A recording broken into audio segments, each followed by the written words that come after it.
أعوذ بالله من الشيطان الرجيم. بسم الله الرحمن الرحيم. يا أيها الناس اتقوا ربكم الذي خلقكم من نفس واحدة وخلق منها زوجها وبث منهما رجالا كثيرا ونساء، واتقوا الله الذي تساءلون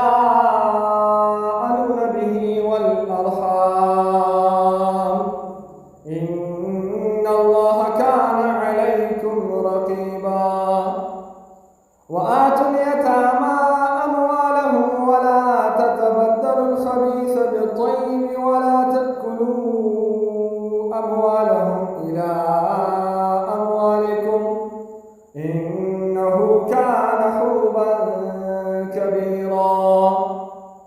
وإن خفتم ألا تقسطوا في اليتامى فانكحوا ما طاب لكم من النساء مثنى وثلاث ورباع،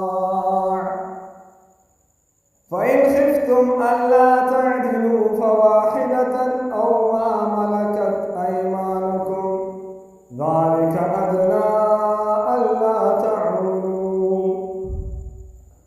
وآتوا النساء صدقاتهن نحلة، فإن تبن لكم عن شيء منه نفسا فكلوه هنيئا مريئا.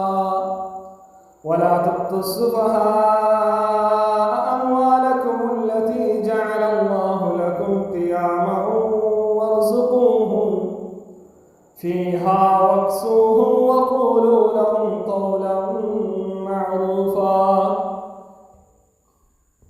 وابتلوا اليتامى حتى إذا بلغوا النكاح، فإن آنستم منهم رشدا فادفعوا إليهم أموالهم ولا تأكلوها إسرافا وبدارا أن يكبروا.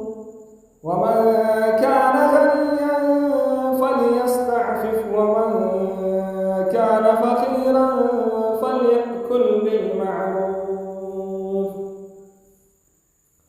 فإذا دفعتم إليهم أموالهم فأشهدوا عليهم وكفى بالله حسيبا.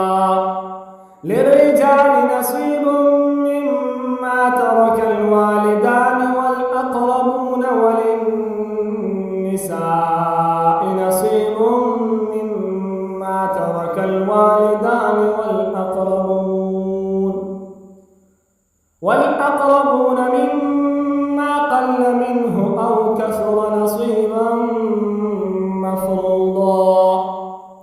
وإذا حضر القسمة أولو القربى واليتامى والمساكين فارزقوهم منه وقولوا لهم قولا معروفا. وليخشى الذين لو تركوا من خلفهم ذرية ضعافا خافوا عليهم فليتقوا الله وليقولوا قولا سديدا.